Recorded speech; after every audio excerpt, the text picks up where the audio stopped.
64 years ago, an 8-year-old girl vanished from her own backyard in Russellville, Arkansas, disappearing without a trace in just a few short minutes, leaving a family in panic and an entire community gripped by terror. Authorities at the time suspected something had happened inside that very house, but with almost no clue, and forensic technology virtually non-existent, the investigation quickly stalled, leaving dozens of unanswered questions. Yet decades later there were still people who couldn't forget, people who believed the full truth had never been revealed.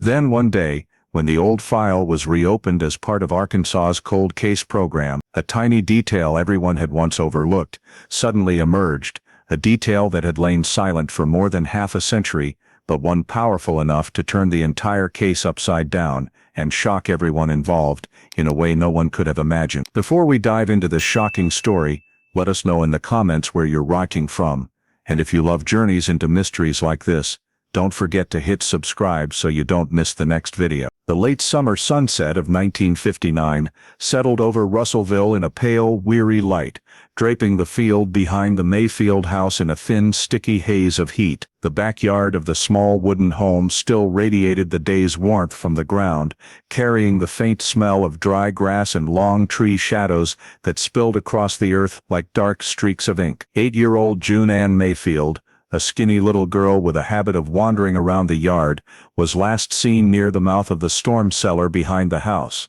The old iron door cracked open just enough to reveal a sliver of silent darkness. Ruth Mayfield, June Ann's mother, stood on the back porch steps, pushing damp hair from her temples as sweat trickled down, glancing toward where her daughter had just disappeared from view. Nothing felt unusual, it was just another slow afternoon. But when Ruth called out a few minutes later, her soft voice at first suddenly echoed into an unnaturally still silence. That silence made her pause, then call louder, trying to suppress the unease and confusion creeping into her tone. No answer. No sound of feet climbing the cellar stairs. No childish laughter drifting back from the corner of the yard. Clarence Booker, Ruth's boyfriend, stepped outside and looked around, trying to figure out which way June Ann had gone. The two of them searched around the storm cellar, the porch area behind the wood pile, but found nothing except the lengthening shadows swallowing the last patches of light. The cellar door remained ajar exactly as before, with no sign the child was still down there. Ruth called over to the neighbors, her voice already cracking, and within minutes people from nearby houses arrived with flashlights and fanned out across the yard. They checked every corner, every low bush, then spread toward the edge of the field. Everyone called June Ann's name in tense, staggered bursts, but the only replies were the chirping of insects and the wind rattling the tin roof over the porch. One neighbor walked the dirt road in front of the house. Another checked the chicken coop area. Someone examined the space near the fence, but there was nothing, no fresh footprints, no sounds, no small movement. Everyone shook their heads with the same realization. If June Ann had left the yard, someone would have seen her, because this was the kind of quiet place where even a door slamming could catch the whole neighborhood's attention. As the sky turned a deep indigo, the last rays of sunlight slipped away from the backyard, and the uneasy feeling was no longer just a vague hunch. Ruth stood in the middle of the yard, hands clasped tightly, eyes darting desperately for anything, a scrap of clothing, a distant call, anything, but there was nothing. Ruth's cries of June Ann grew ragged, catching in her throat. Neighbors started exchanging heavy looks that everyone understood but no one dared voice. The child was no longer within the range they could see. Finally, the oldest and calmest neighbor stepped over to Ruth, placed a hand on her shoulder, and said it was time to call the police. Ruth froze for a few seconds, as if refusing to accept it, then turned and rushed inside almost on instinct. In the living room, the weak yellow bulb illuminated the telephone sitting on the wooden cabinet. Ruth approached, her hand shaking as she lifted the receiver. Her fingers dialed the rotary numbers one by one, the dry click-click echoing in the room that had suddenly gone ice cold. Clarence stood behind her without a word, staring fixedly at the darkness beyond the window. Neighbors crowded near the porch, waiting. When the operator picked up, Ruth tried to steady her voice, but only managed a few broken, unmistakable words. "She's gone. We can't find her anywhere." At the Pope County Sheriff's Office, the on-duty deputy, Roy Lambert, picked up the phone with his pen already poised over his notepad. the habit of every emergency call. On the other end, a woman's voice shattered with panic, choked, but clear enough for Lambert to grasp the critical point. An 8-year-old girl had just vanished, and the family had searched the entire yard with no sign of her. He asked the basic questions: victim's name, the Mayfield address, time last seen, and scribbled hurried lines, his handwriting growing sharper as the urgency in the caller's voice rose. Moments later, Lambert passed the information to Sheriff William Hardaway, who had been about to end his shift but immediately took charge. Less than 10 minutes later, a sheriff's patrol car turned onto the dirt road leading to the Mayfield's small house, its headlights sweeping across low trees and the scattered figures of neighbors on the porch, as if the whole area was holding its breath waiting for them. Sheriff Hardaway stepped out first, still carrying the tension of the call in his posture. One quick look at Ruth Mayfield standing near the steps, hands clenched, face gaunt and eyes red, was enough to tell him this wasn't just a kid who'd wandered too far. Clarence Booker stood a few paces back, leaning against the porch frame, his expression unreadable, like someone unsure how to react. The sheriff asked everyone to keep their distance while he and Deputy Lambert took initial statements. Ruth went first, her voice trembling as she tried to answer each question. She said June Ann was last seen near the storm cellar, then there was no more sound. But when the sheriff pressed for exact times, Ruth hesitated and shifted the timeline by a few minutes each time she retold it. There were moments she seemed to lose the sequence, mixing up what happened before and after she called the neighbors. Clarence was completely different. When questioned, he gave short, clipped answers and offered a slightly different timeline. He said he only heard Ruth calling the girl and then came out to help search. He didn't mention seeing June Ann earlier, and didn't confirm she'd been playing near the storm cellar that afternoon. The discrepancy between the two adults in the house wasn't huge enough to raise immediate alarm, but it was enough for the sheriff to mark it in his notebook with a heavier dot than usual. After the initial statements, the sheriff asked Ruth and Clarence to stay near the porch while he and Lambert examined the backyard.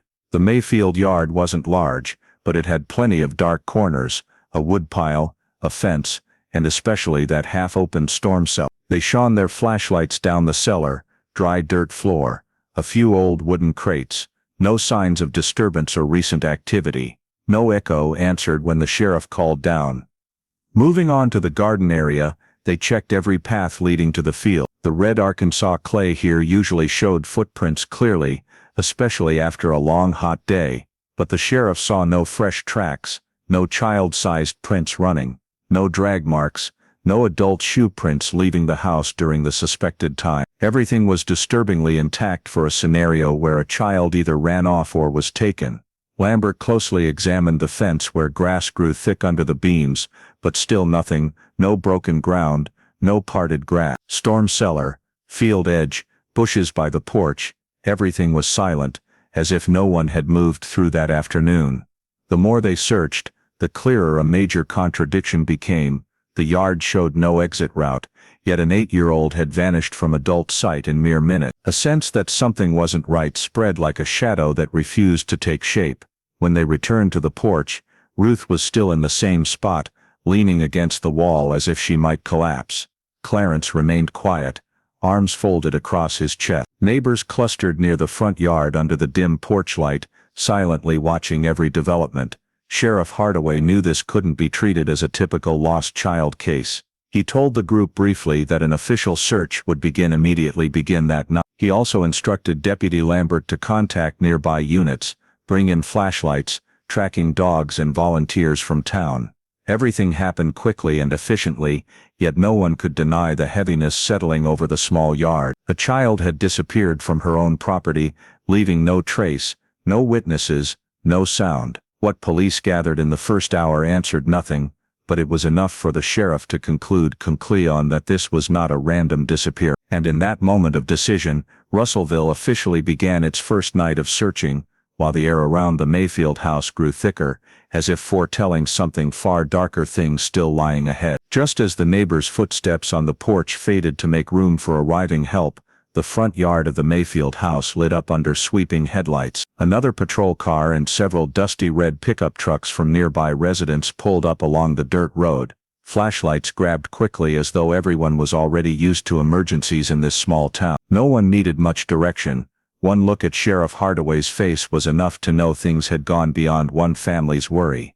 The search area was divided into 3 clear zones. One group headed into the low woods behind the yard, where crowded trees formed pockets of thick darkness. Flashlights swept trunks, revealing layers of dead leaves and dry dirt that would easily show trampling. Calls of June-Ann rang out steadily, mixing with insect noise, but nothing answered except the natural sounds of a Russellville night.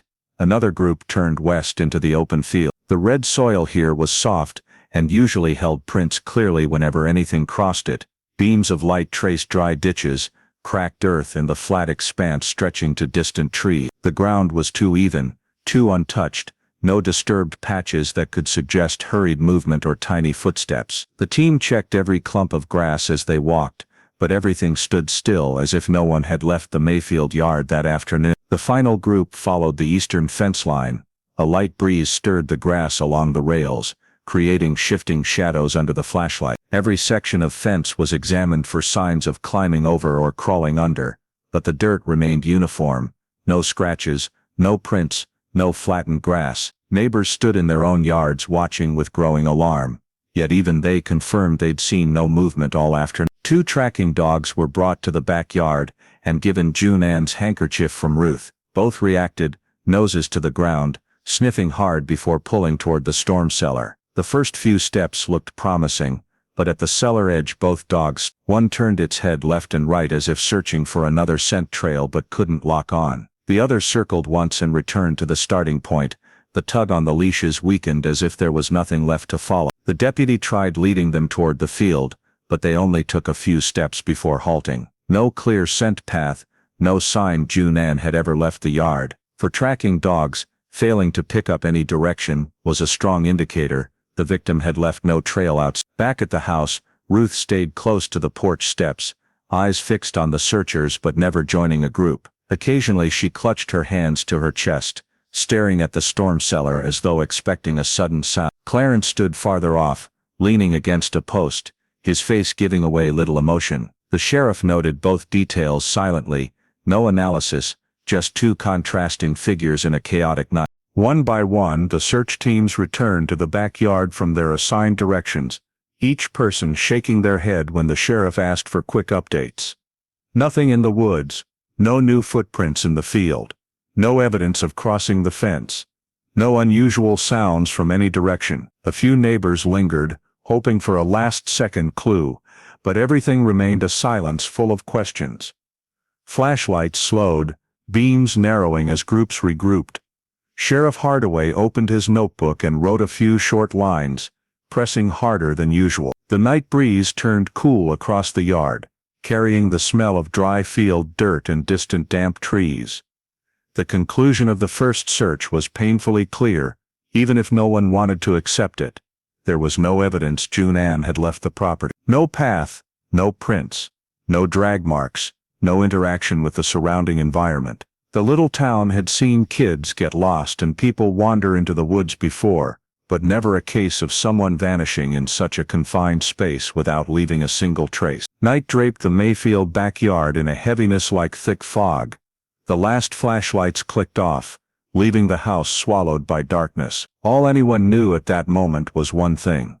The outward search had yielded no answer, and the fact that they found nothing only made the bigger question grow inside everyone, though no one yet dared to say it out loud. The first light of the following morning had barely filtered through the trees in front of the yard when the search team returned to the Mayfield house, carrying the exhaustion of a sleepless night, but also an unwavering determination not to give up. A thin layer of dew covered the red dirt, making the ground easier to leave prints on, and Sheriff Hardaway wanted to take advantage of this window to expand the search before the sun rose high and dried everything out, making traces harder to spot. The teams were divided into new groups, heading toward areas overlooked in the night, the dry creek bed a few hundred yards south of the house, the dirt road leading to the main highway, and the small cluster of homes to the east, where a few families lived close together. All of these places were possible destinations if the child had left the yard, even though the nighttime evidence offered no support for that theory. The group heading to the creek followed a narrow path through the grass. The summer stream had shrunk to a shallow trickle, flowing sluggishly between glossy black rocks. The soil along the banks was damp and soft, perfect for holding footprints if anyone had crossed. But as they scanned the edges, they saw only small animal tracks and old human prints. Nothing new since the previous afternoon. The area around the creek was fairly open, with trees not too dense, so the chances of June-Ann reaching it without being seen were very low. The group on the dirt road spread out along the road that led to heavier traffic. The sheriff knew that if June-Ann had headed this way, whether panicked or disoriented, someone in town would almost certainly have noticed a small child running alone. Yet every nearby homeowner insisted they had seen no strangers or children passing at any point during the previous afternoon or evening. One elderly man said he had sat on his porch nearly the whole afternoon, and would definitely have noticed a child running by. Meanwhile, the group in the eastern cluster knocked on every door. The wooden houses sat close together with narrow yards that were easy to see from the windows. Every family said they had been eating or resting during the time June-Ann was believed to have disappeared. No one had seen the little girl coming from any direction. A woman who lived right next to the Mayfields swore she had been lying in a hammock on her porch the entire afternoon and didn't see any child go by. A statement that matched the observation that there were no fresh footprints beyond the fence. When the groups returned to the Mayfield backyard, the sun was higher, its light revealing every detail of the yard. The spots they had examined the night before remained unchanged under daylight. The sheriff gathered the deputies to compare notes.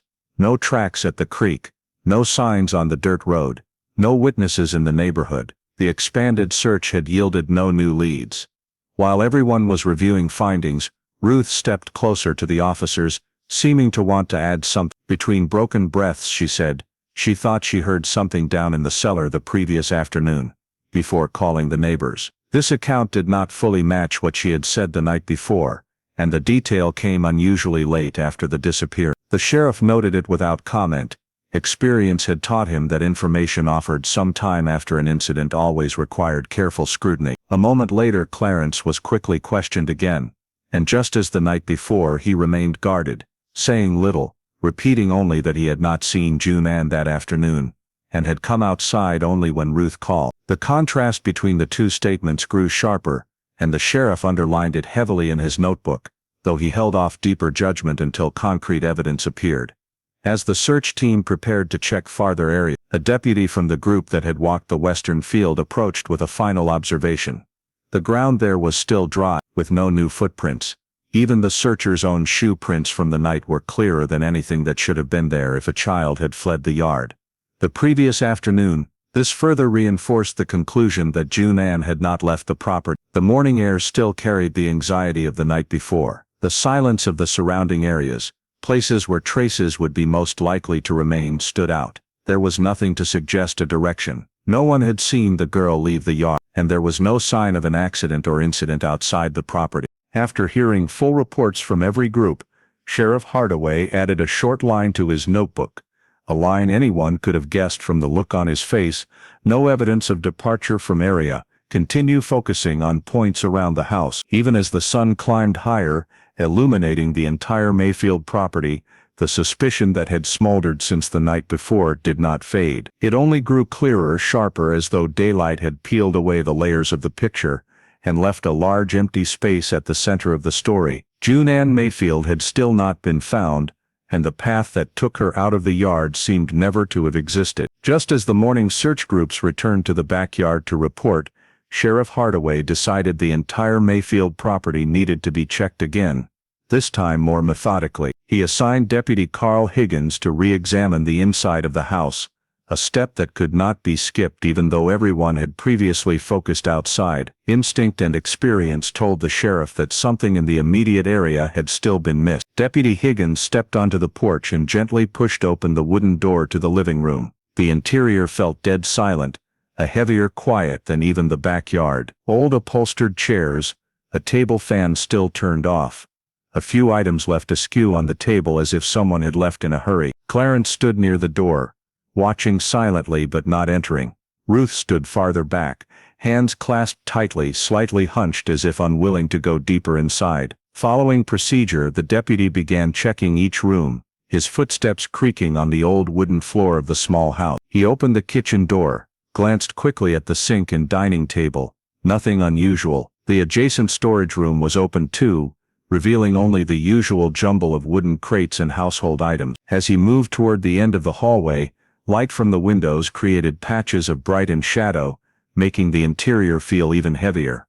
Finally, the deputy reached the small bedroom door on the left, where June Ann usually slept. The door was ajar, as if someone had left it that way yesterday and no one had noticed. He pushed it gently open, window light spilling into the narrow space, and in that first second, Higgins froze. On the small bed against the wall lay June Ann's body, motionless beneath a rumpled sheet, arms limp, face turned slightly toward the door. No sound, no tiniest movement, only a sudden emptiness that flooded the room. It took no time at all to know the truth was unmistakable. The child they had been searching for since yesterday afternoon had been inside the house all along, in her own bedroom. Deputy Higgins took a deep breath, turned, walked quickly back down the hall, and called loudly for the sheriff. The sound stopped everyone in the house for a moment. Sheriff Hardaway and several neighbors near the door ran in at once, and when he saw the scene, the air seemed sucked out of the room. The way June Ann lay held none of the look of a sleeping child. The absolute stillness around that small body instantly erased whatever hope had lingered from the night before. The sheriff motioned for everyone to step back from the doorway and preserve the scene completely untouched. He called Deputy Margaret Lain, who was in charge of scene documentation, to come in and begin the report. Anyone without an official task was ordered to stay away from the area. Neighbors standing in the front yard, who heard the news, covered their mouths. Some bowed their heads as if refusing to look toward the room. The Mayfield house, already quiet, now felt so heavy no one dared speak loudly. Inside the room, Deputy Lain began her work, noting the body's position, posture, room conditions, state of the bed, light coming in, room temperature. These steps were only for documentation, not analysis or interpretation. The sheriff stood in the doorway watching closely, marking every small detail in his notebook. Rumpled bedding, a few items out of place, a cloth near the foot of the bed, the distance from bed to door. After documentation, Deputy Lain began collecting initial evidence. Items within the room that were easily visible and needed to be preserved immediately to prevent disturbance. The cloth on the floor was placed in a paper bag. Several objects on the small bedside table were labeled. The slightly askew pillow, areas of unusual wrinkling in the blanket, and a few items scattered on the floor were all noted but not analyzed. The officer assigned to photograph the scene entered afterward, taking pictures of every angle and detail to ensure nothing was missed. Ruth stood at the end of the hallway clutching the wall, eyes wide but not approaching the door. Clarence stood farther away, one hand against the wall, face almost expressionless, staring only at the floor. The sheriff glanced at them briefly, as if gauging reactions, but said nothing. This was not the time for more questions. When the deputies finished initial evidence collection, the sheriff stepped out to the back porch to tell the search team that searching outside the property was suspended. The news spread quickly through the yard, leaving many people stunned for several seconds. Some wiped their faces, others simply looked at the ground. No one wanted to hear that truth, but finding June Ann's body had completely changed the nature of the case. A missing person case had officially become an unnatural death. The sheriff returned to the bedroom door and looked one last time into the small space where the child had been found. No one was still talking about June Ann wandering off. That silent bedroom, with its little bed and familiar objects, had now become the scene of a different, heavier, more incomprehensible story, one that would require an investigation everyone knew would not be easy. The bedroom door was closed, marking the official sealing of the scene, and with it the final minutes of that morning ended in an atmosphere so heavy that even the spreading sunlight could not thin it. As soon as the discovery of June Ann's body in the small bedroom of the Mayfield house was confirmed, the entire investigation shifted to a different, heavier, more unpredictable phase. One quickly constrained by the limitations of night. With the room sealed and deputies continuing to document the scene, Sheriff Hardaway understood that determining the cause of death would become the focus. Yet within the first hours after the body was found, signs of a complicated case had already begun to emerge, not clearly but in an ambiguous way that made every next step difficult. The initial investigation faced its biggest obstacle from the era itself. Forensic capabilities in 1959 Arkansas were extremely limited.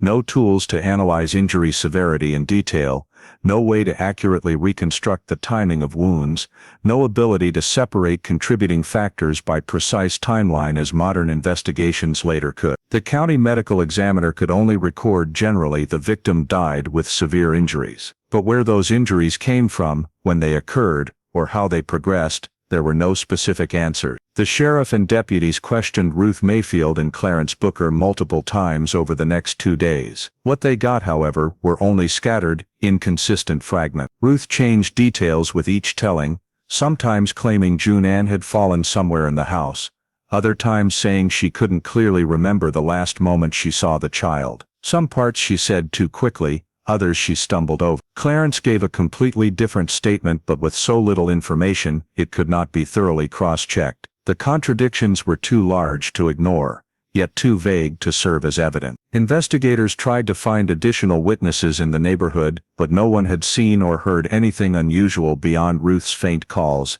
the previous afternoon. No screams, no loud crashes, no signs of strangers entering the area. All they had was an empty stretch of time and a chain of events no one witnessed.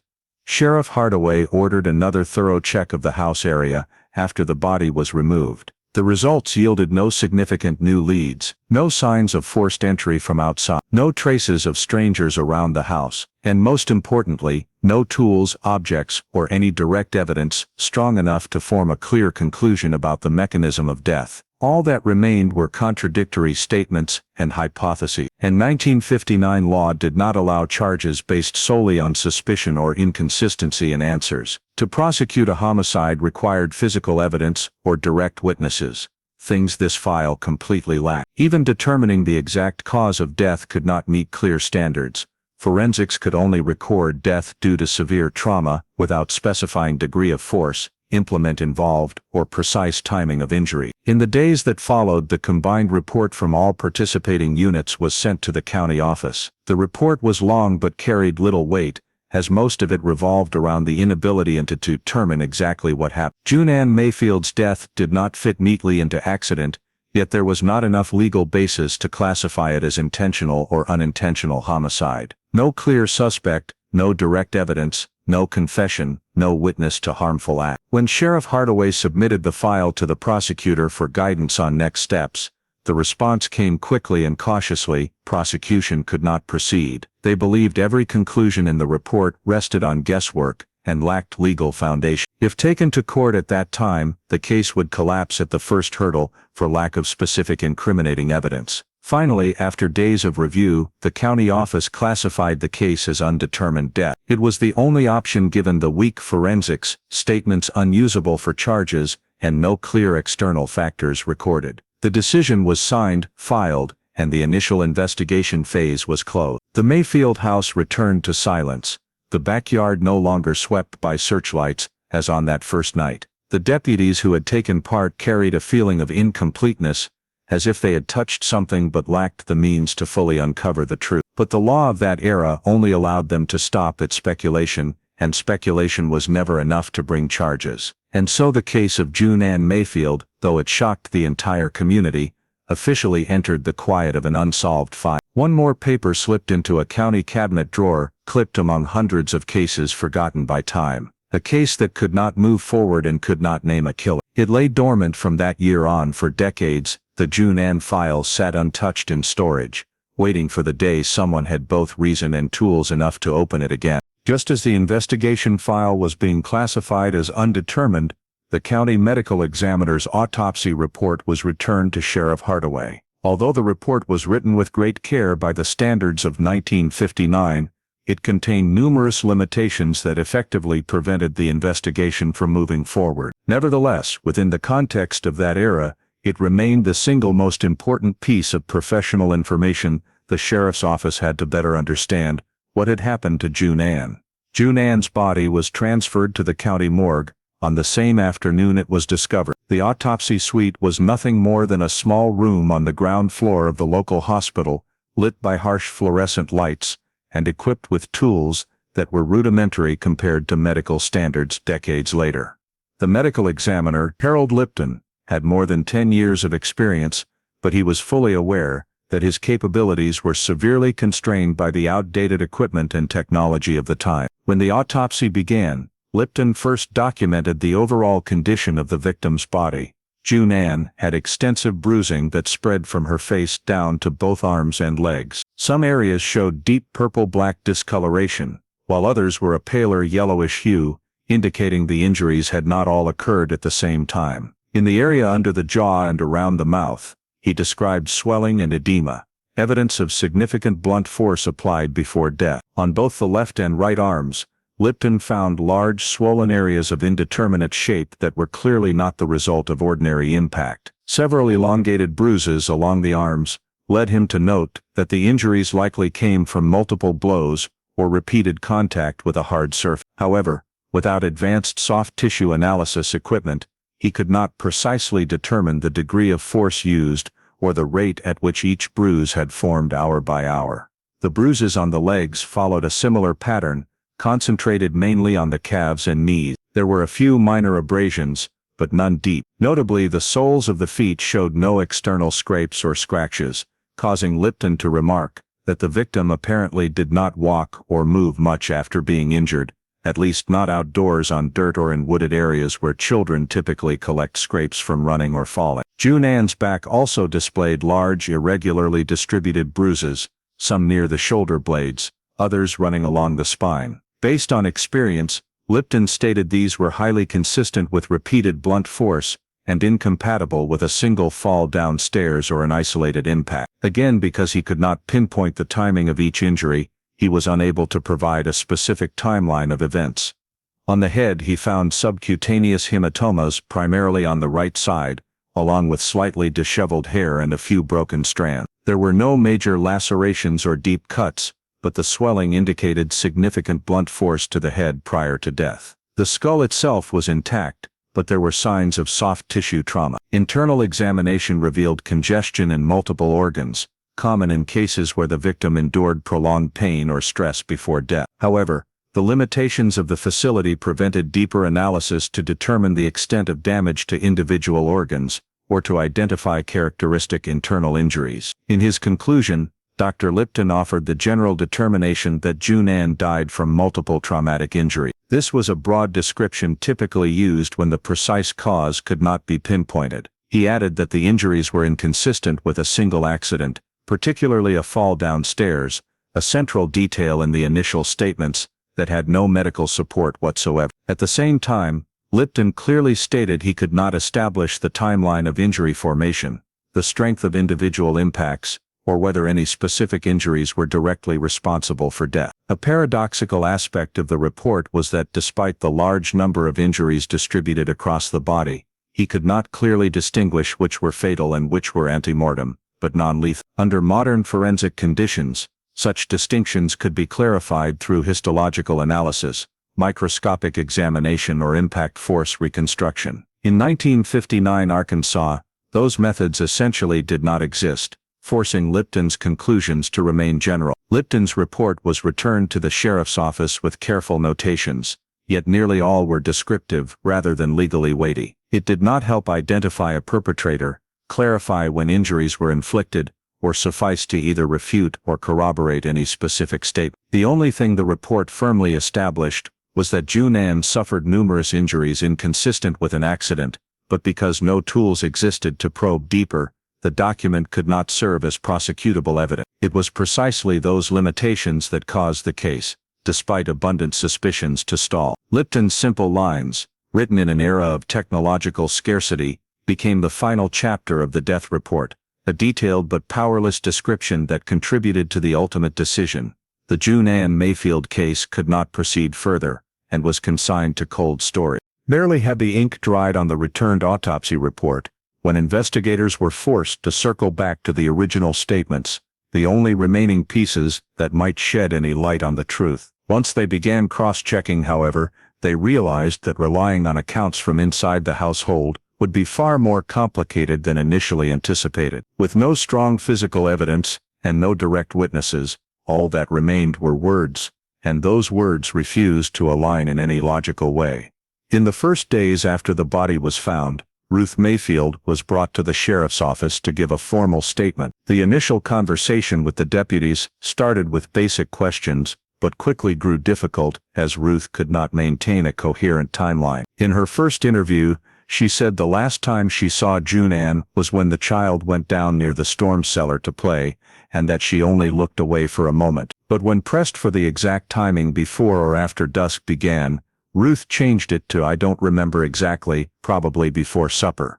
In the second interview, Ruth's phrasing became more evasive. She said June Ann seemed to want to come back inside before disappearing, and that she thought the child had gone up to her room. This was entirely different from the first interview, in which Ruth insisted she saw June Ann near the cellar area, and heard no sounds from inside the house. When Deputy Higgins reminded her of her original account, Ruth fell silent for a moment, and then said, "Everything that night was so confusing," leaving the deputies unable to determine which details were real and which were muddled by psychological stress. The third interview introduced yet another new element. Ruth mentioned hearing strange noises from the cellar, suggesting June Ann might have gone down there and been injured. This prompted immediate questions about why she had never mentioned it before, especially on the night of the disappearance. Ruth replied that she wasn't sure and didn't want to cause misunderstanding. This was the first appearance of the noise from the cellar detail, creating major difficulty for the team trying to reconstruct the sequence of events.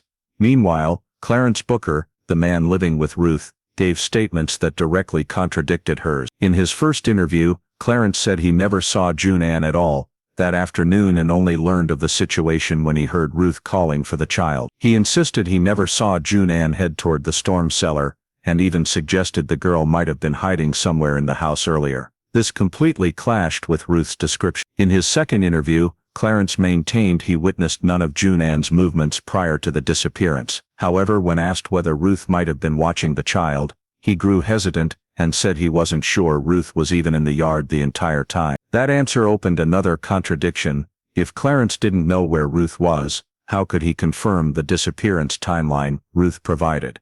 Investigators also noted discrepancies in the timeline. Ruth said she searched for the child for several tens of minutes before alerting neighbors. Clarence insisted only a few minutes passed from Ruth's first calls until they asked for help. The gap between a few minutes and several tens of minutes was enormous in a missing child case. Attitude could not be ignored either. In the first interview, Ruth appeared genuinely panicked, hands shaking, voice breaking. In the second, she was calmer but introduced new details inconsistently. By the third, she seemed dazed and occasionally mentioned inexplicable things, like feeling someone else was in the house. The team noted these shifts but could not draw conclusions from them. The psychology of a parent whose child has gone missing and been found dead is always complex.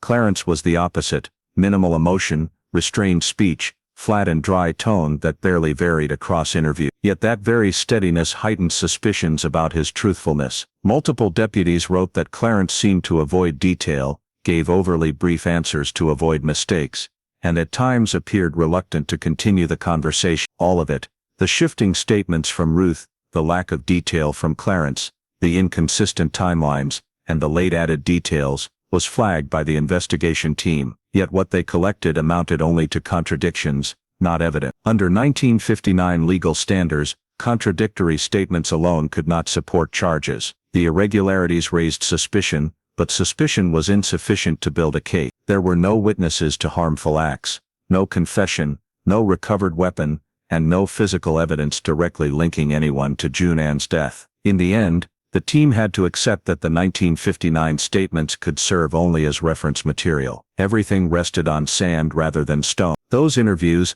though filled with irregularities, could not open any strong investigative path. And so, alongside the limited autopsy report, the contradictions in the statements became part of a cold case file, an important piece, yet lacking the weight needed to keep the case alive. Once the interviews were concluded and all scene reports received, Sheriff Hardaway convened every involved deputy for a full evidence review. The meeting took place in the small county office. On the table sat neatly stacked files, scene logs, evidence inventories, search team notes, and the recently returned autopsy report. Although each document contained noteworthy data, when pieced together, the overall picture remained missing critical elements. First was the scene inside June Ann's bedroom. Deputies had documented the body's position, displaced bedding, and a few scattered items on the floor. Yet everything fell into an ambiguous category, not clear enough to rule out obvious struggle, yet not normal enough to dismiss entirely. Items collected from the room were carefully tagged, but none directly pointed to a specific criminal act. No weapon, no clear signs of struggle, no evidence of outside entry. It all resembled an ordinary lived-in child's room, except for the presence of a dead child. Outside the house, the search team's results added little. The absence of footprints, escape trails, or any evidence in the yard was the very reason the search had refocused on the house from the start. When incorporated into the master file, those findings only proved June Ann never left the property. They proved nothing about what happened inside. Regarding physical items, deputies listed objects recovered from the bedroom: towels, small items from the desk, a few things that had fallen near the bed. None bore unusual marks or served an obvious suspicious purpose. Collection was procedural but opened no new avenue. The statements from Ruth and Clarence remained the most problematic data set. The contradictions across sessions, Ruth's constantly shifting details, and Clarence's terse, evasive responses were all thoroughly documented. Yet no deputy could convert them into prosecutable evidence. Under contemporary Arkansas law, inconsistent statements could generate suspicion but were unusable without corroborating evidence. Each deputy offered personal observations, but all arrived at the same bottom line: the accounts of both adults in the house lacked reliability, yet there was no basis to determine who was lying and who was truthful. Another key component was Dr. Harold Lipton's report, the only expert document supporting the investigation. As already known, it described severe injuries inconsistent with accident, but lacked the ability to date the injuries or distinguish fatal from non-fatal trauma. It reinforced suspicion but could not convert suspicion into legal grounds. Sheriff Hardaway carefully reviewed every item in the summary before him, and each led to the same conclusion: the case lacked clear physical evidence, witnesses, or any specific information establishing what actually occurred between June Ann's disappearance and the discovery of her body. Any theory would rely heavily on interpreting statements or guessing from the room's condition, neither of which could withstand 1959 legal scrutiny. Deputies spoke in turn. Some felt Ruth's statements were far too unstable. Others noted Clarence deliberately kept distant. But the sheriff knew feelings could not replace evidence. All contradictions existed only at the verbal level. The physical file added nothing concrete.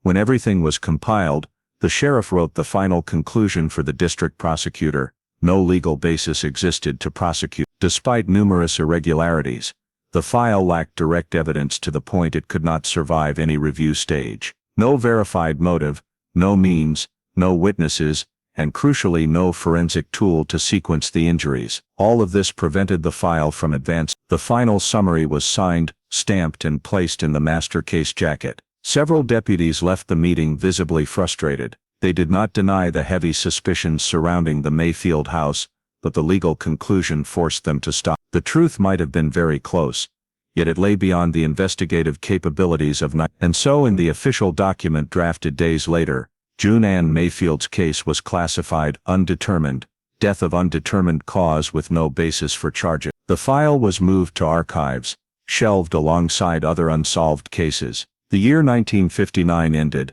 and the June Ann case slowly faded into silence, a silence that would last decades, waiting for someone with enough patience and the right tools to open it again. The moment the final 1959 summary report was signed and stamped, the June Ann Mayfield file entered an entirely different phase, no longer on Sheriff Hardaway's conference table, no longer in the deputy's hands, but quietly moved to the most familiar resting place of unsolved cases: the Pope County Archives. An old metal cabinet stuffed with yellowed folders that had long since turned brown became the first stopping point in this decades-long story. In the early years after the case was closed, the file was placed in storage under the county's standard numbering system. It sat beside a long row of other unresolved matters: unverified accidents, long-term disappearances with no recovered victims, and a handful of unusual deaths, similar to June Ann's. All of them were grouped together, labeled with cold numbers that no longer represented the tense search hours or the heavy argumentative meetings. The 1960s passed without anyone mentioning the file. Sheriff Hardaway continued his work with new cases, community incidents, and the daily duties every law enforcement officer in a small town carries. The deputy roster changed gradually over the years.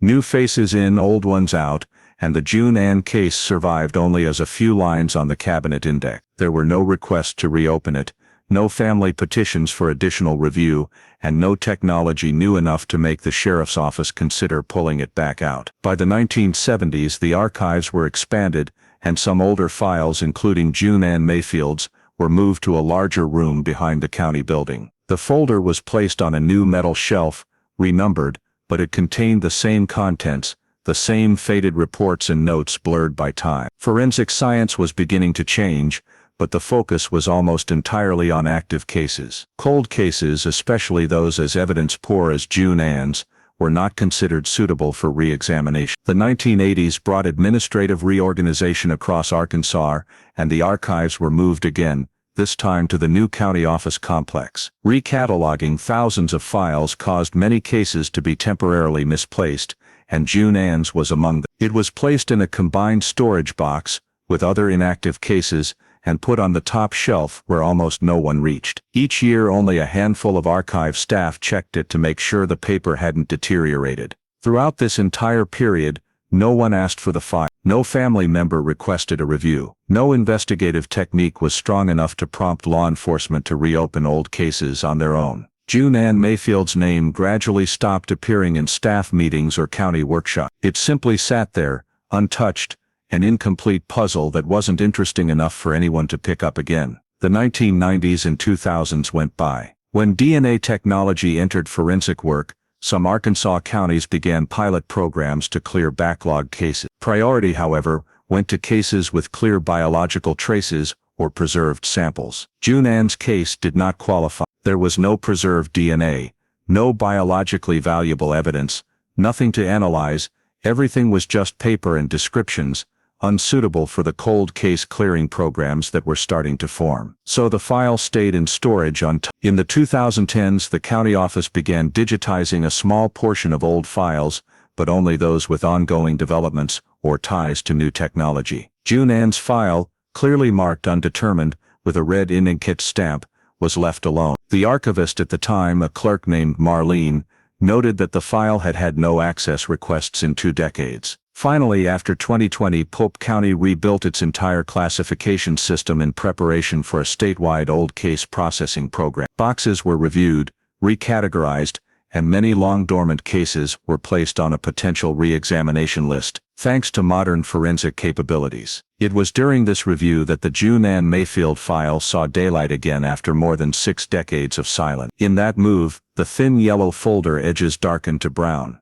Pages slightly curled from years of humidity, was identified once more as one of the county's longest-running undetermined death cases. No one at the time knew that pulling it off the shelf just to recatalog it would become the first step toward an entirely new direction for a case everyone thought had gone forever. But in 1959 and for decades afterward, the June Ann Mayfield file simply drifted with time, silent, uncalled, unanswered, a true cold case that lay in the darkness of the archives for over 60 years. The Pope County Archive review undertaken to standardize files for the new statewide cold case program brought June Ann Mayfield's file back into the light. And only a few months later, the Arkansas State Police officially formed a dedicated cold case unit to reevaluate unsolved cases from the previous century. Dozens of old files made the initial review list, many more serious or famous, but the yellow folder bearing June Ann's name attracted attention in a quiet yet unmistakable way. Detective Samuel Whitfield,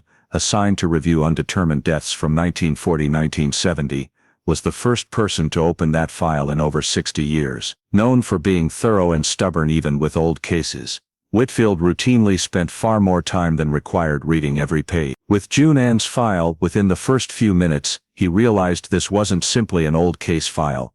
It was a file that had never received a proper investigation, a clear example of the forensic and procedural limitations of 19. But as he turned the pages, Whitfield quickly saw that the conclusion wasn't based on exhaustive analysis, it was based on the inability to analyze it all. Scene notes were scant, evidence was listed without explanation of potential value, and statements from the 2 adults in the house were recorded superficially with no attempt to probe inconsistency. Whitfield set the file aside and wrote a short note in his notebook. Lots of loose pieces, none taken to the end.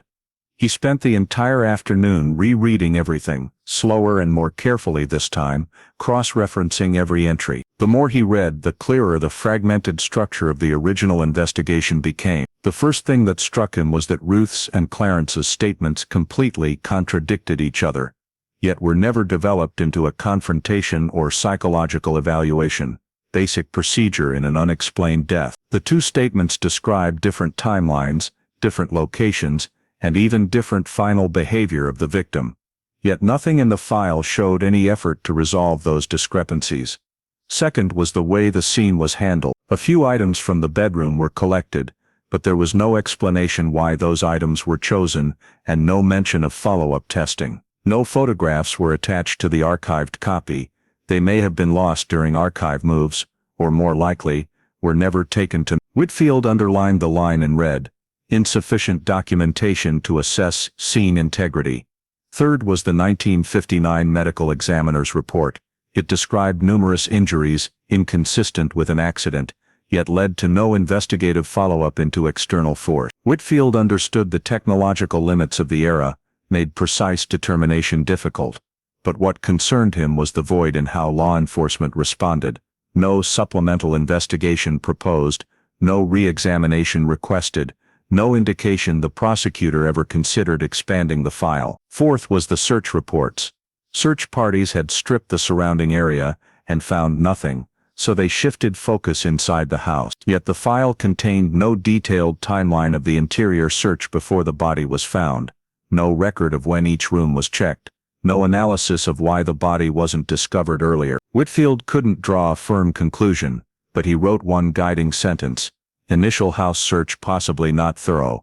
Finally, Whitfield reviewed the 1959 closing summary and immediately saw that closing the case wasn't a conclusion, it was surrender. Labeling it undetermined didn't mean every possibility had been explored, it meant the era lacked the tools to explore them, the remaining gaps were too wide, and the case drifted into silence in an unsatisfying way. At the Cold Case Unit's first meeting in June 2023, Whitfield placed the June N file in the center of the table, to the surprise of some colleagues who expected bigger, more famous cases. But after he briefly pointed out the anomalies, the room understood why. They saw a case that 1959 technology couldn't handle, but 2023 technology could. They saw contradictions that couldn't be verified back then, but could now be reanalyzed with expanded data. They saw evidence once considered worthless, but that might still hold scientific traces 1959 couldn't detect.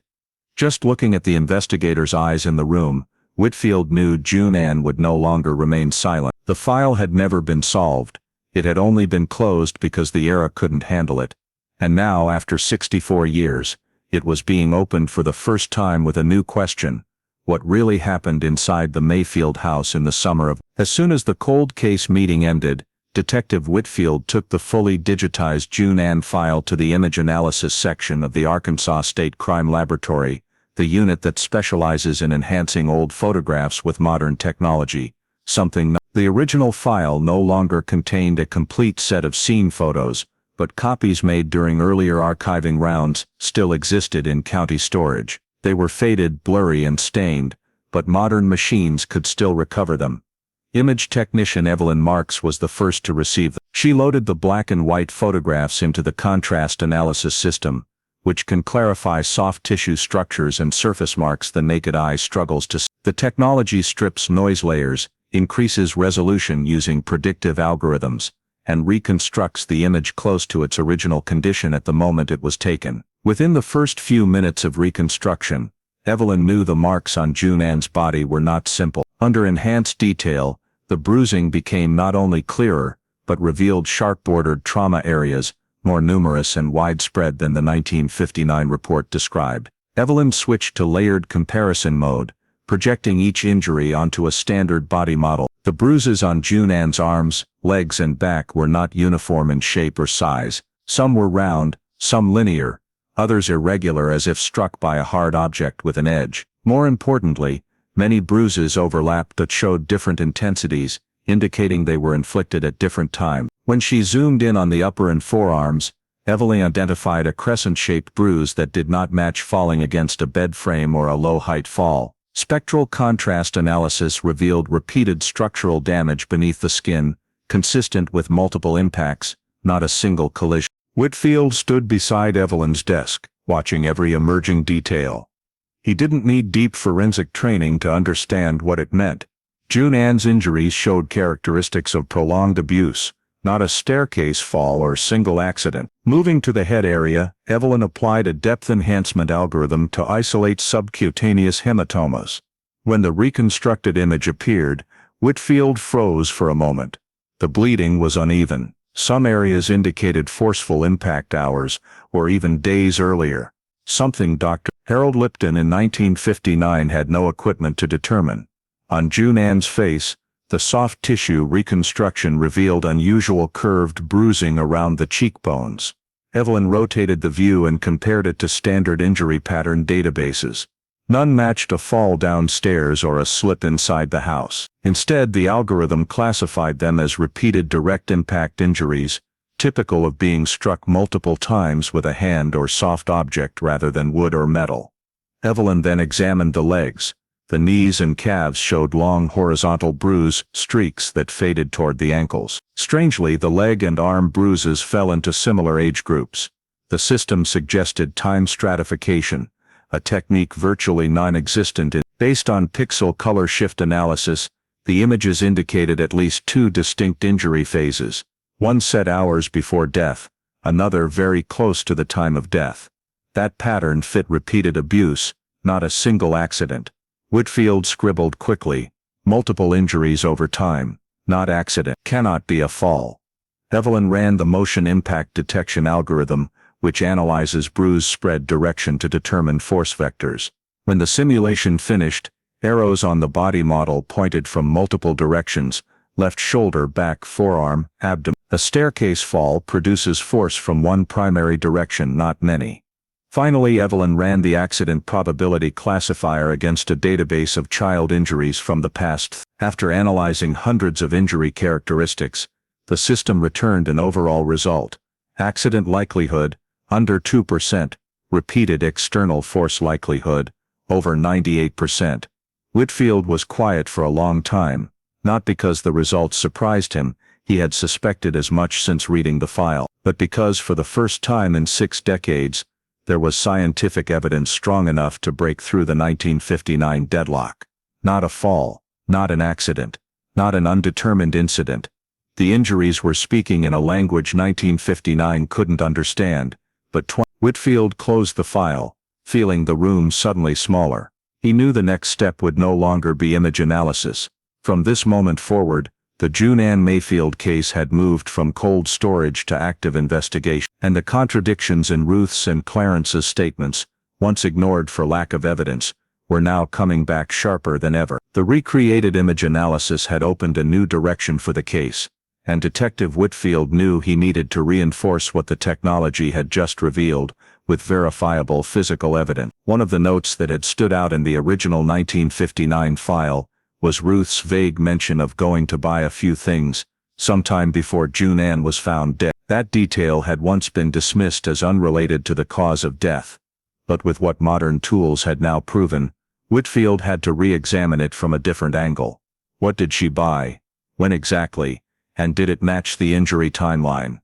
The biggest obstacle was time. In 1959 there were no electronic receipts, no digital records, and most transactions were handwritten in old sales ledgers. Still, Whitfield didn't let it go. He compiled a list of every small grocery, pharmacy and general store within a few miles of the Mayfield house at that time, using old maps, archived business directories and property records. Only one store had operated continuously from the 1950s to the present: Fowler's General Store, a family-owned place where generations of Russellville residents once bought everything from soap to liniment. Whitfield drove there the next morning, carrying a slim hope that the current owner might still have the old ledgers from when their grandfather ran the place. The wooden door jingled as he stepped inside. 3 generations of memory mixed together. Old wooden shelves, the smell of paper and spices, and a small radio playing the weather. The owner, Mark Fowler, Third generation listened to Whitfield's explanation in silence. Then he led him to a small back storage room, filled with cardboard boxes labeled by year. "We never throw out the sales books," Mr. Fowler said. "My grandfather kept everything, because he believed one day someone would need it." They opened the box marked. Inside were 3 faded brown leather-bound ledgers, the pages yellowed and brittle.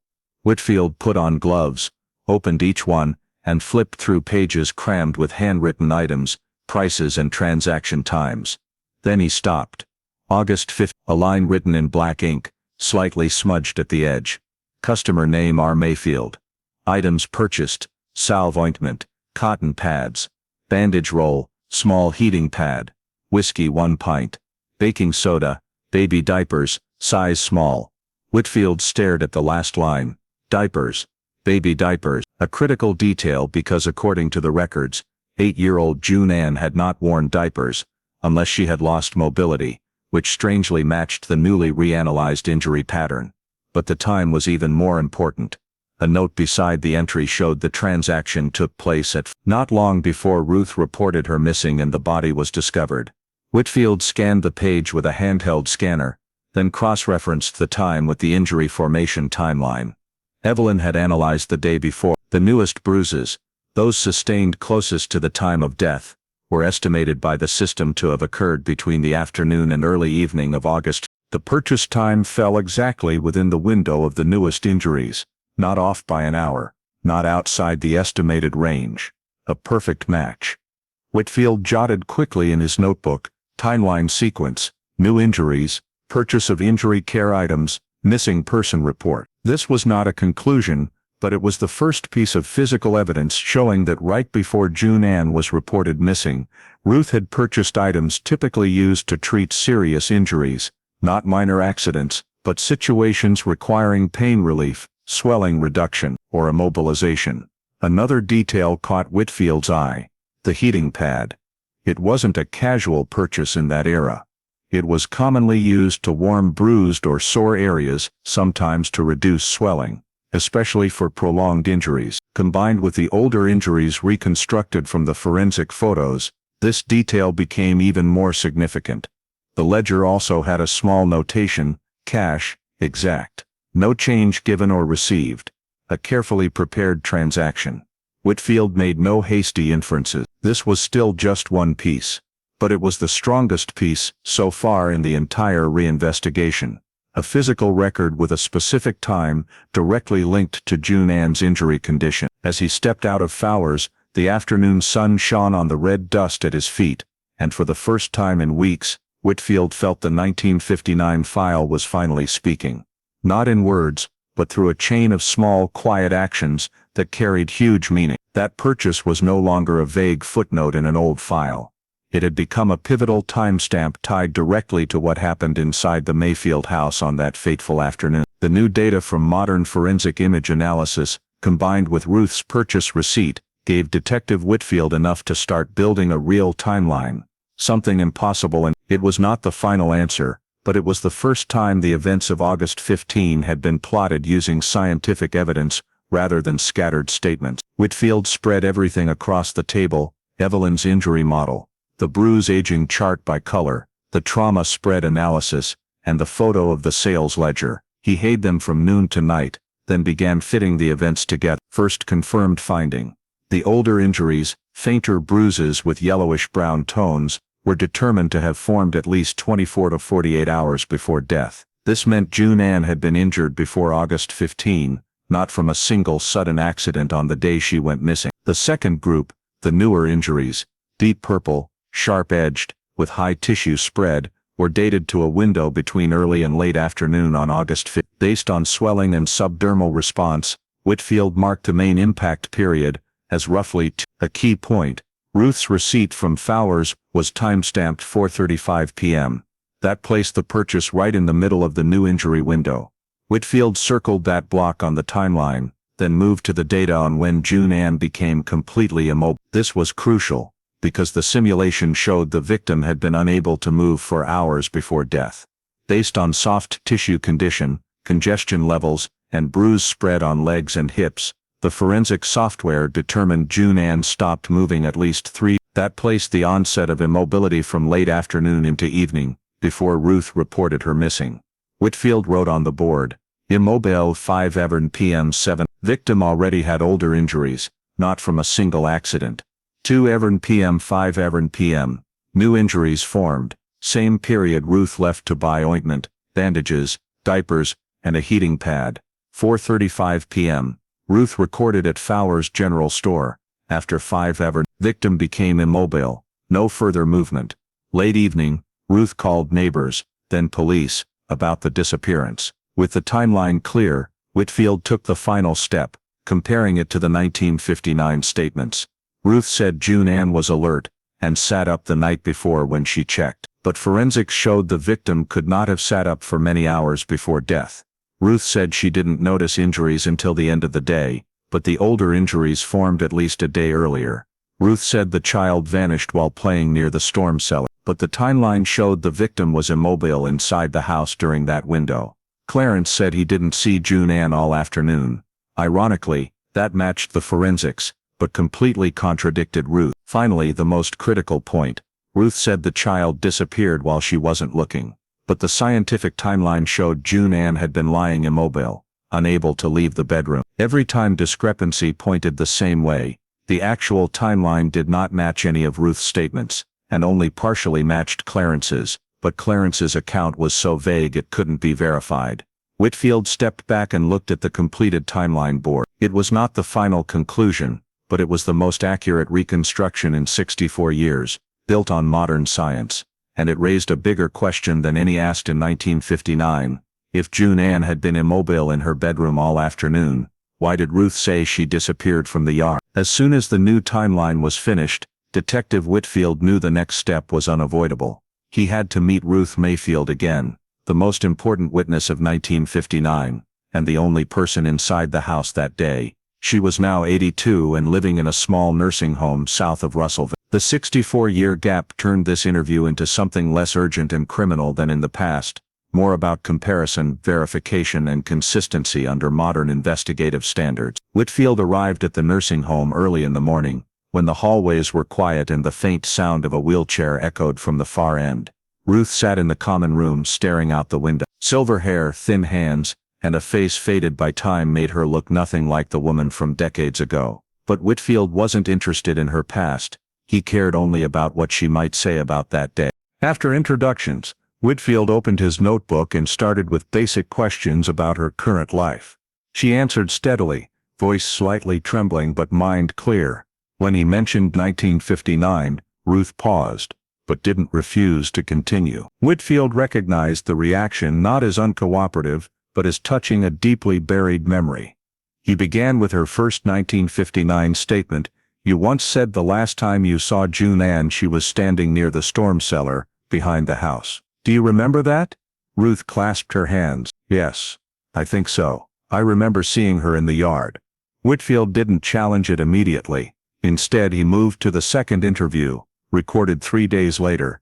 "In the second interview you said she came inside and probably went upstairs. Can you explain the difference between the two accounts?" Ruth frowned, her eyes searching for a faint memory. "Back then, everything was chaotic. I don't remember exactly where she went.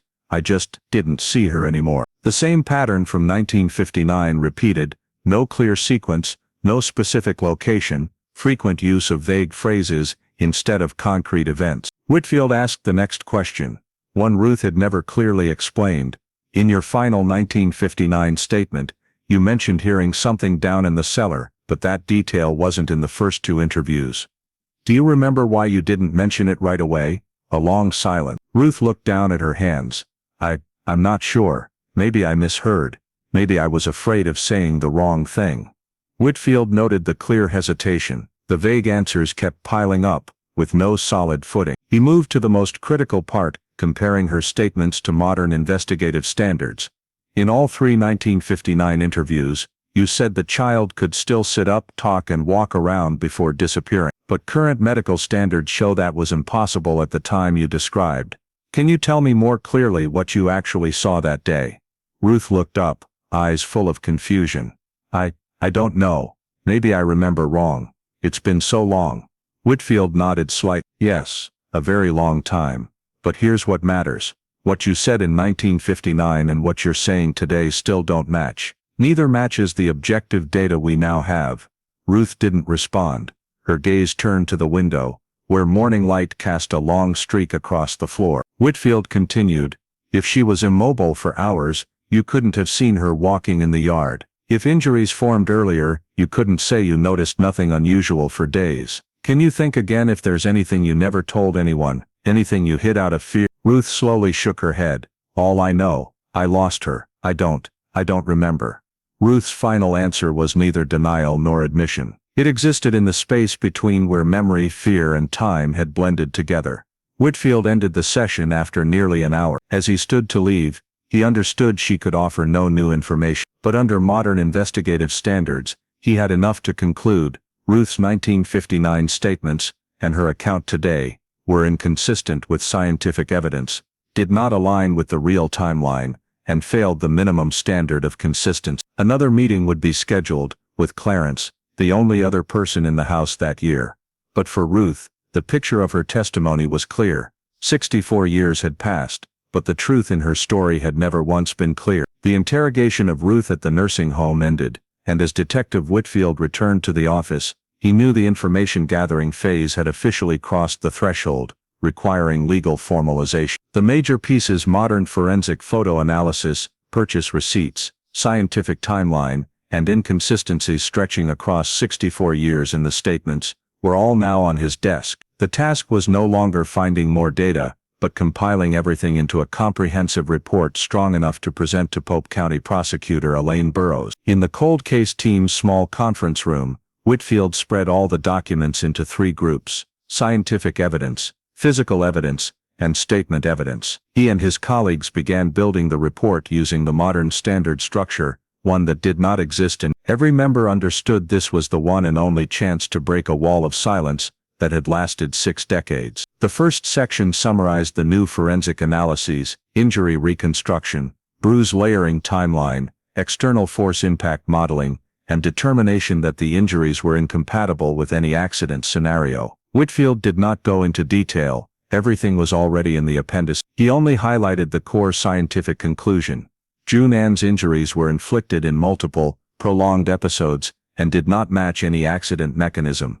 The second section covered physical evidence, receipts, entries from Fowler's sales ledger, and transaction time match. This was the strongest hard evidence piece, because it proved a real action, at a specific time, directly tied to the events of that afternoon. Whitfield attached scans of the original ledger pages with clear time annotations, undeniable objective proof. The third section focused on inconsistencies in statements.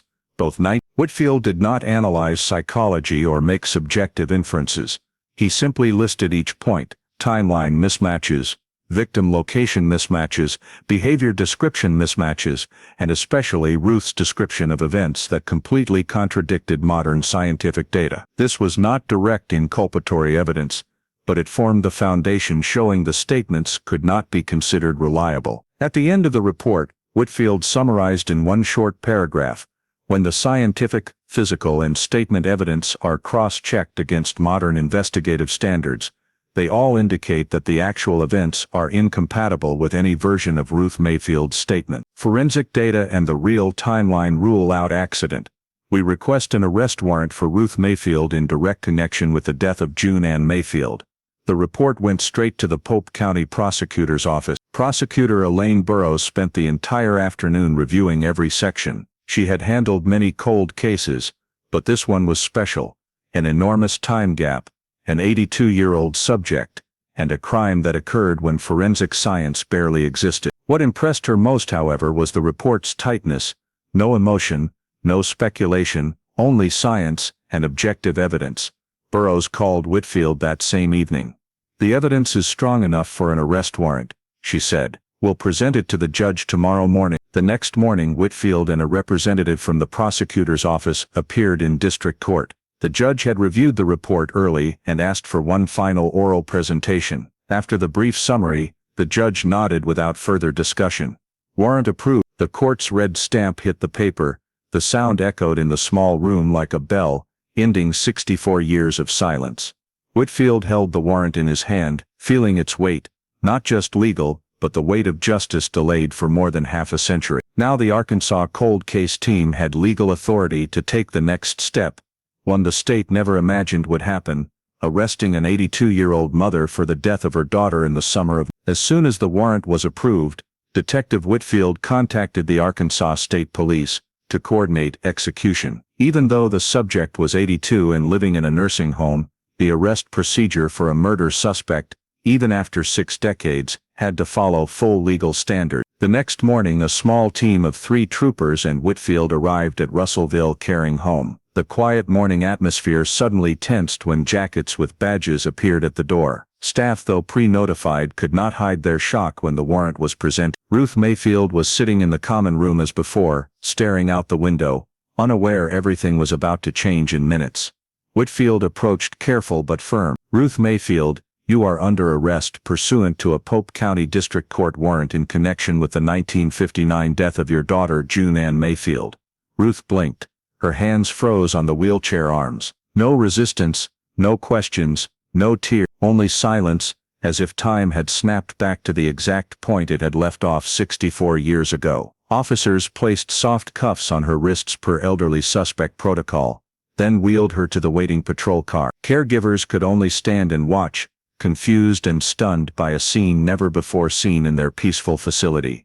News of Ruth's arrest spread rapidly across Arkansas. A case thought forever buried suddenly revived, drawing local press and even national media attention. Many Russellville residents didn't even know the June Ann case had ever existed, but arresting an 82-year-old woman for something in 1959 was impossible to ignore. Ruth was booked at the county jail and brought to initial appearance the next day to hear the charges. Prosecutor Lain read them clearly: first-degree murder, child abuse resulting in death. A public defender was appointed since Ruth had no income or family support. Defense requested release on bond citing health and age. Prosecution immediately objected, arguing the nature and severity of the crime allowed no release. The judge agreed and ordered detention pending trial. Ruth Mayfield's trial began 3 months after arrest at Pope County Circuit Court. The courtroom was packed. Reporters, locals, and people who had followed the case since the file was reopened. Ruth sat at the defense table, hands trembling, eyes kept low. Whitfield and the entire cold case team were present for the prosecution presentation. Prosecutor Elaine Burrows opened with a short, sharp statement. She did not rely on emotion or the case's long history. Instead, she spoke firmly. We are trying the evidence we have today. Evidence that modern science has finally allowed us to see the truth. She presented the forensic timeline board, reconstructed injury images, purchase receipts, all projected clearly on the courtroom screen. An Arkansas State Crime Lab expert explained how modern photo analysis revealed injury severity and timing. Another expert explained the meaning of the items Ruth bought, not basic first aid for a simple accident, but supplies typical of severe injury cases. Whitfield testified, detailing the reinvestigation process, discovery of the 1959 sales ledger, and data crossmatch. He offered no opinions, only methods and results, exactly as a detective should. Defense counsel countered with, the time lapse was too long, memories unclear, no direct witnesses, 1959 forensic tools could not verify anything. Client too old and frail to defend herself. But every argument was met with objective evidence. Modern forensic data does not depend on memory. The receipts are real physical proof. The scientific timeline is not guesswork. Defense put Ruth on the stand. She managed only scattered sentences, mostly "I don't remember, I'm not sure, it was too long ago." Further convincing the jury her statements carried no weight. After 3 days of arguments, the jury deliberated. Less than 2 hours later they returned.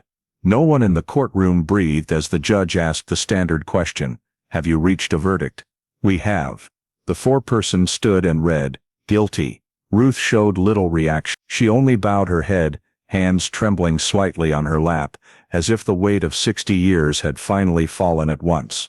The judge sentenced her to 20 years imprisonment, taking age into account but refusing leniency given the severity of the offense. Many called it a symbolic sentence, but for the victim's family, for Russellville, and for the Arkansas cold case team, It was confirmation that justice, however late, can still arrive. And as the courtroom doors closed, the case of June Ann Mayfield, the 8-year-old girl who disappeared in the summer of 1959, finally received its answer before the law. The sentence was pronounced, and just days later the Arkansas State Police Cold Case Unit held its final meeting on the June Ann Mayfield file, the first and last time since 1959 that everyone involved could say they had brought it to a clear legal conclusion. No more unexplained gaps, no more unfinished pages, no more questions no one dared ask.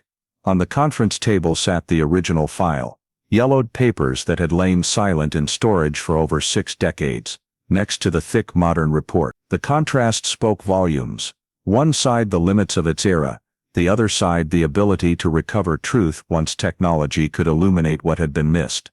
Detective Whitfield opened the meeting with one short sentence. The rest of the meeting served as a summary of what 21st-century cold case investigation means. Modern forensic analysis did not merely reconstruct injuries, it opened a door backward in time, allowing us to see truth that prior investigators had no choice but to overlook for lack of tool. Image analysis algorithms, wound layering models, data recovery capability, and decades-old physical evidence cross-matching all combined to write a new story for a case thought forever silenced. The June Ann file has become a textbook example of justice delayed but not denied. Had modern forensics not emerged exactly when the archives were reviewed, had the cold case team not re-examined every tiny detail, and had those old sales ledgers not been preserved through generations, this case might never have been reopened. The team also noted one key point: cold cases never truly die. They simply wait for someone patient enough and equipped enough to read what the old era could not explain. And when a case is solved after more than 60 years, it sends a stronger message than any speech about the duty to preserve evidence and the importance of record keeping. As the meeting moved to formal closure, the room grew quiet. Whitfield placed the final report into the blue resolved closed folder and signed the line. A simple act, but of immeasurable weight.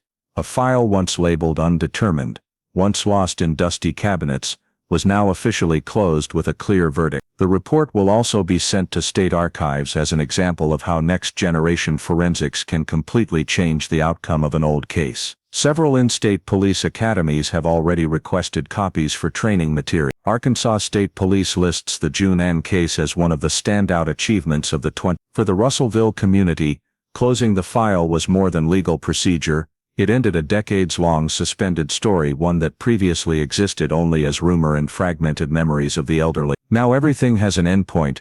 Justice, though slower than a human lifetime, was finally served.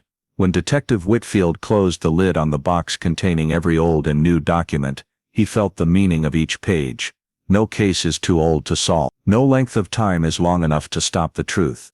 And on the final line of the report, written in his careful handwriting, June Ann Mayfield file, officially closed after. The story of the June Ann Mayfield case in Russellville, Arkansas is not just true crime, it is a mirror of today's America. An 8-year-old girl suffered prolonged abuse inside her own home, while neighbors only heard calls for a missing child, and 1959 police had to file it undetermined, because forensics were too weak. Only more than 60 years later, thanks to reanalysis of autopsy photos with modern technology, discovery of receipts for a heating pad, ointment, gauze and children's diapers at Fowler's General Store, timeline reconstruction and Detective Whitfield's persistence, did the truth gradually emerge. From it come very concrete lessons for life in the United States today. Child abuse is rarely one time.